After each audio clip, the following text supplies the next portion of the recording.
Gargi classes political science के इस YouTube channel पर आपका बहुत बहुत स्वागत है।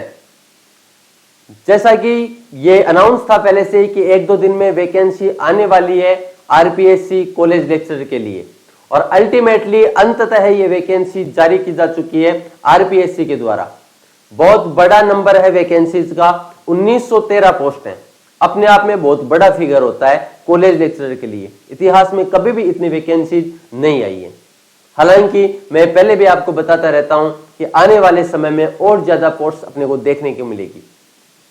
जैसे पॉपुलर सब्जेक्ट है political science, Hindi, geography, history, इनकी कोई बड़ी बात नहीं है यदि 700-700, 800-800 पोस्ट भी देखने को मिले, क्योंकि आने वाले 5-6 साल में शायद ही कोई तहसील या फिर पंचायत समिति स्तर होगा जहां पर कॉलेज, गवर्नमेंट कॉलेज नहीं होगी। और ऑब्वियस सी बात है, जब कॉलेजेस खोली जाएंगी तो उनमें पढ़ाने के लिए असिस्टेंट प्रोफेसर, कॉलेज लेक्चरर की वैकेंसीज भी जारी करनी होगी। बहुत सी वैकेंसी आने वाली है। अगर आप नवोदित व्यक्ति अभी तैयारी कर रहे हैं तो आप हौसला बनाए रखें, जुड़े रहें और एग्जाम को क्रैक करने के लिए अभी से तैयारी रखें। वो लोग जो अभी से पहले से तैयारी कर रहे हैं और इस एग्जाम को फाइट करना चाहते हैं, मैं आपको बता दूं, इस एग्जाम में यह भी रखा गया इस वैकेंसी में प्रोविजन कि यदि आपके पास में नेट, सेट या फिर पीएचडी की डिग्री नहीं है तो भी आप इसके लिए फॉर्म अप्लाई कर सकते हैं। बस आपके पास में एमए के अंदर संबंधित विषय से, जिस सब्जेक्ट से आप कर रहे हैं उससे रिलेटेड आपके पास में डिग्री होनी चाहिए और 55% से पास आउट होनी चाहिए मिनिमम, तो आप इस एग्जाम के लिए क्वालिफाई हैं। लेकिन यदि आपने एग्जाम फाइट कर लिया और इंटरव्यू दे रहे हैं तो उस टाइम पर आपको नेट या फिर सेट राजस्थान की या फिर पीएचडी, इन तीनों में से कोई एक डिग्री होनी जरूरी है। तो इस एग्जाम को कोई भी व्यक्ति अप्लाई कर सकता है, ऐसा नहीं है कि आपके पास में नेट सेट की डिग्री होनी चाहिए। इस प्लेटफॉर्म पर पॉलिटिकल साइंस पढ़ाई जाती है। गार्गी क्लासेज जो चैनल आपने ज्वाइन कर रखा है, यहाँ पर पॉलिटिकल साइंस मैं और रजनीकांत लाटा लेते हैं। जो पॉलिटिकल थ्योरी कंपैरेटिव वाला पोर्शन है या फिर थिंकर्स वाला पोर्शन है, ये मैं लेता हूं। अप्रोचेज जो है आईआर की, वो भी मैं ही पढ़ाता हूं। लेकिन जो करंट के टॉपिक होते हैं, पॉलिटिकल जो डायनेमिक वाले पोर्शन है, गत्यात्मकता वाले पोर्शन है, या फिर वो टॉपिक है जो आईआर के करंट के टॉपिक होते हैं, वो रजनीकांत लाटा लेते हैं। और बाकी जो थ्योरी वाला पोर्शन है, कंपैरेटिव पॉलिटिक्स वाला पोर्शन है, वो मैं लेता हूं। इसके अलावा हम लोगों ने ऑलरेडी पॉलिटिकल साइंस की लगभग 35 पेपर बना रखे हैं। आप मान करके चलिए 5000 क्वेश्चंस का सेट है जो कॉलेज लेक्चरर के लेवल के अकॉर्डिंग ही बनाया गया है। कुछ सैंपल के तौर पर आप टेस्ट फ्री में ज्वाइन कर सकेंगे, ऐसा हम प्रोविजन रखेंगे। और आप जब टेस्ट देंगे तो आपको खुद को ये रियलाइज होगा कि सारे पेपर इसी लेवल के हैं, कॉलेज लेक्चरर के लेवल है, आरपीएससी कॉलेज लेक्चरर के लेवल का है। यदि ये बोलूं तो ज्यादा बेहतर होगा। वो टेस्ट सीरीज भी आप ज्वाइन कर सकेंगे। यहां पर जो वैकेंसी है ये पॉलिटिकल साइंस की 181 पोस्ट है, टोटल 1913 पोस्ट है, 1913 पोस्ट है। इसके अलावा कुछ महत्वपूर्ण सब्जेक्ट है जिनकी पोस्ट के बारे में बताऊं। बॉटनी की 70 पोस्ट है, केमिस्ट्री की 81 पोस्ट है, मैथ्स की 53 पोस्ट है, फिजिक्स की 60 पोस्ट है, जूलॉजी में भी 64 है, एबीएसटी में 86 है, बिजनेस एडमिनिस्ट्रेशन में 71 है, ईएफए में 70 पोस्ट है।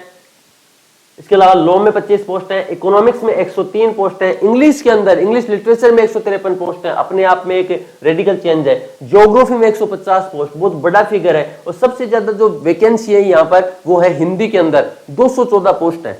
हिंदी के अंदर 214 पोस्ट है। हिंदी के बाद में पॉलिटिकल साइंस में 181 पोस्ट है, हिस्ट्री के अंदर 170 पोस्ट है। तो बड़ा फिगर है। यहाँ पर कॉलेज लेक्चरर में इतनी सारी वैकेंसीज देखने को नहीं मिला करती हैं। ये पहली बार हुआ है कि इतनी सारी वैकेंसी अपने को देखने को मिल रही है। इसके अलावा ये जो और सब्जेक्ट है जिनमें थोड़ी कम पोस्ट होती हैं, म्यूजिक वाला हो गया, म्यूजिक के अलावा sculpture, music tabla, music vocal, इनकी भी पोस्ट है। टोटल 48 सब्जेक्ट में ये पोस्ट जारी की गई है। 48 सब्जेक्ट्स में ये 1913 पोस्ट है। ठीक है, अब यहां पर अपन बात करें कि शैक्षणिक योग्यता क्या होगी, तो योग्यता मैंने आपको पहले ही बता दी है। शैक्षणिक योग्यता के संबंध में यदि कोई व्यक्ति एमए कर रहा है, फाइनल ईयर में 55% प्री में बना हुआ है, वो इस एग्जाम में अप्लाई कर सकता है। और यदि एमए कर लिया और 55% है उनके पास में तो भी वो अप्लाई कर सकते हैं।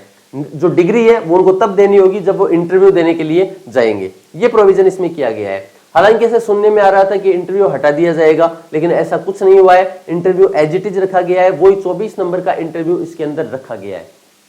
तो ये तो शैक्षणिक योग्यता है। आप देख सकते हैं साफ साफ यहाँ पर लिखा हुआ है शैक्षणिक योग्यता के बारे में कि शैक्षणिक योग्यता अंतिम वर्ष की परीक्षा में शामिल हुआ हो या शामिल होने वाला व्यक्ति भी आवेदन करने के लिए पात्र होगा, तो वो भी योग्य होगा, इसमें अप्लाई कर सकता है। ठीक है, आयु सीमा की अपन बात करें तो आयु सीमा में आप कैटेगरी समझिएगा, 21 वर्ष से 40 वर्ष का व्यक्ति जनरल के अंदर अप्लाई कर सकता है। राजस्थान के बाहर का भी यदि कोई व्यक्ति एप्लीकेशन लगाता है, यहां पर इसमें आवेदन करता है, तो उसको भी जनरल कैटेगरी में माना जाएगा। राजस्थान में रहने वाला यदि कोई व्यक्ति SC, ST या OBC का है तो उसको 5 वर्ष की छूट दी गई है, यानी 45 वर्ष की आयु तक वह अप्लाई कर सकता है। डिटेल्स आगे लिखी हुई है, आप यहां पर देख सकते हैं कि यदि राजस्थान में SC, ST, OBC या EWS कैटेगरी के अंदर कोई व्यक्ति है वो अप्लाई कर रहा है तो उसके लिए 5 साल का रिलैक्सेशन है, यानी उसकी आयु सीमा 40 की बजाय 45 हो गई। यदि कोई जनरल की महिला है जनरल कैटेगरी में तो उसकी भी आयु सीमा में 5 साल की छूट दी गई है, 40 से 45 साल कर दी गई है। ध्यान देने की बात है कि यदि यही महिला SC, ST, OBC या EWS कैटेगरी से बिलोंग करती है तो उसके लिए यह आयु सीमा 10 वर्ष की छूट दी गई है, मतलब 50 साल की उम्र तक वो अप्लाई कर सकती है।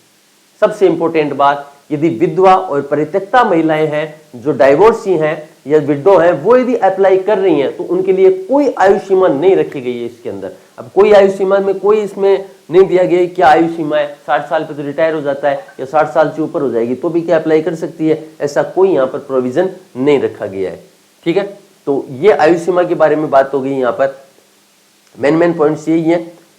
तो योग्यता क्या होगी वो बता दी, आयु सीमा के बारे में बता दिया गया है। परीक्षा का स्थान और माह की बात है, तो परीक्षा के लिए लोग बोल रहे हैं कि अक्टूबर 2023 में एग्जाम लगा दी जाएगी।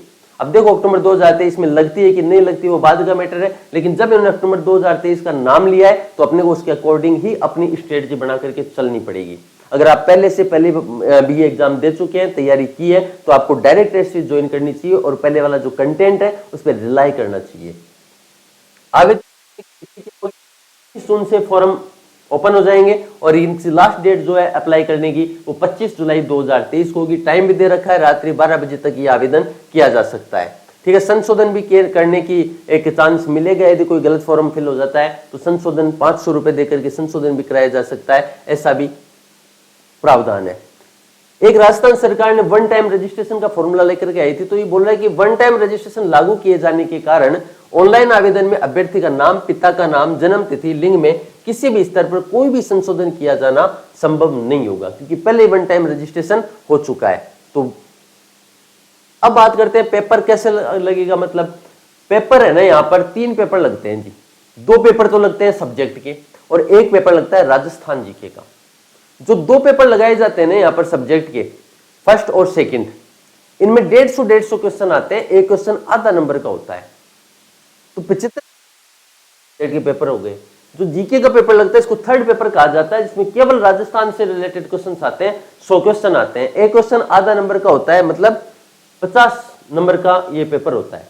तो टोटल 200 नंबर का पेपर होता है। 400 क्वेश्चन टोटल मिला करके आते हैं और ये 3-3 घंटे के होते हैं सब्जेक्ट के पेपर, और राजस्थान का जो पेपर है वो 2 घंटे का होता है।